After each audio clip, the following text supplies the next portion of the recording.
প্রিয় প্রবাসী ভাই ও বোনেরা, আসসালামু আলাইকুম। আমি এর আগে একটা ভিডিও করছিলাম। আসলে পরিস্থিতির কারণে কিন্তু ভিডিওগুলো করি, নাহলে হয়তো করতাম না। আজকে আরেকটা ভিডিও করতেছি। আপনারা যারা মালদ্বীপে থাকেন বা প্রবাসে থাকেন, ঠিক আছে, আপনাদেরকে আগেও বলছি যে আপনারা নিজেদের স্থানটা ঠিক রাখেন। প্রথমত কথা হলো আপনাদের ভিসা, তারপরে আপনাদের ইন্স্যুরেন্স যদি এগুলো থাকে, হঠাৎ করে যদি আপনি অসুস্থ হন, ঠিক আছে, তারপরেও কিন্তু আপনারা ডাক্তার দেখানো সম্ভব। আর যদি আপনার এই ধরনের কোনো জিনিস না থাকে, ঠিক আছে, শুধু পাসপোর্ট থাকে বা পাসপোর্টের মেয়াদ না থাকে, তাইলে কিন্তু হসপিটালে আপনারা নিয়ে গেলেও অনেক টাকা বিল আসে। তারপরে ধরেন প্রাথমিক চিকিৎসা একটা যে কোনো একটা জায়গায় হয়, কিন্তু তারপরে বলে যে রাজধানীতে না, যারা যেমন আমরা আছি যে আইল্যান্ডে, এখান থেকে মালে আমার এক বন্ধু অসুস্থ, ঠিক আছে, তো ওরে মালে নিয়ে যাওয়ার লেগে আলাপ করছিলাম আইজিএমে, ঠিক আছে, আপনার এদের রিজার্ভ মানে 90,000 টাকা। তো এখন বিষয়টা হলো এই যে আমরা কামাই করি কত টাকা,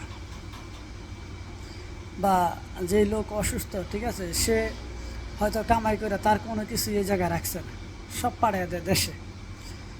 এখন এখানে তার কাগজপত্র ঠিক নেই। এই অবস্থায়, ঠিক আছে, আসলে আমরা কি করবার পারি? যেমন আমার এক বন্ধু অসুস্থ, ঠিক আছে, ওর জন্য যথেষ্ট চেষ্টা করতেছি, বিমানও চাইছি, ঠিক আছে, কিন্তু ডাক্তাররা কোনো ভরসা দেয় না। তো আসলে এই ধরনের সিচুয়েশনে পড়া খুবই খারাপ লাগে, যা ভাষায় প্রকাশ করার মতো না, ঠিক আছে।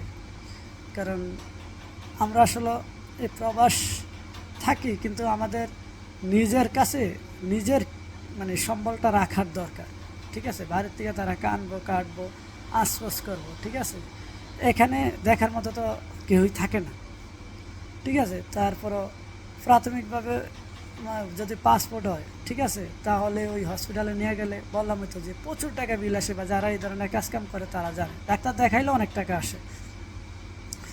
এখন যে বিষয়টা হলো, আপনারা যদি আপনাদের নিজেদের চিন্তা বা নিজেদের বাঁচার চিন্তা না করেন, ঠিক আছে, তাহলে তো আপনাদের সমস্যা। আর বর্তমানে পৃথিবীর সব দেশেই অসুস্থতার হার বেশি বাইরে গেছে, ঠিক আছে। এই জন্যে আপনাদের সচেতন হওয়া উচিত, ঠিক আছে, আমি মনে করি। আরেকটা বিষয় হলো যে আসলেই যাদের কাগজপত্র নাই, ঠিক আছে, তারা আসলে মালের আশেপাশে কাজ করেন, ঠিক আছে, রাজধানীর আশেপাশে। দূরে আইল্যান্ডে থাকলে হঠাৎ করে আপনার অসুস্থ হইলে আপনারা ডাক্তার দেখানো অনেক কষ্ট হয়ে দাঁড়ায়, ঠিক আছে। তো এই বিষয়গুলো আসলে আপনাদের মাথায় রেখে আপনারা চলার চেষ্টা করেন, ঠিক আছে। কারণ খুবই খারাপ লাগে, একই মানে বাসায় বলার মতো না, খুবই খারাপ লাগে, ঠিক আছে, যখন। আর একটা জিনিস আমি দেখি, মানে আমার মলডিস অনেক ভালো। কেমন? যেমন দেখেন আপনি বাংলাদেশ, ইন্ডিয়া বা অন্য অন্য দেশেটা জানি না, কিন্তু ওই দেশে আগে পেমেন্ট করা লাগে। আর মলডিসে কিন্তু মলডিস সরকার, ঠিক আছে, সুযোগ সুবিধা সবই দিছে। তারপরও আমরা রুগী নিয়ে গেলেও তারা অ্যাডমিট করে, কিন্তু তারপরে আসলে তারা চিকিৎসা করার পরে দেখা যায় যে বলে যে এই জায়গা হইব না, রাজধানীতে নিয়ে যায়। তো রাজধানীতে নিয়ে যায় তাহলে দূরে আইল্যান্ডে যারা থাকে, মানে তাদের পক্ষে তার সম্ভব না। সো আমার আসলে বন্ধুটার জন্য খারাপ লাগে। কিছুদিন আগেও একটা অসুস্থ লোক দেখে আমি একটা ভিডিও করছিলাম, আর আমার বন্ধুটা জীবন মৃত্যুর লাগে পাঞ্জালরে। সবাই ওর জন্য দোয়া করবেন। ভালো থাকবেন। আসসালামু আলাইকুম। নিজেদের জায়গা থেকে নিজেরা সচেতন থাকবেন, যে বিষয়গুলো কেছে ওই বিষয়গুলো ঠিকঠাক করার চেষ্টা করবেন।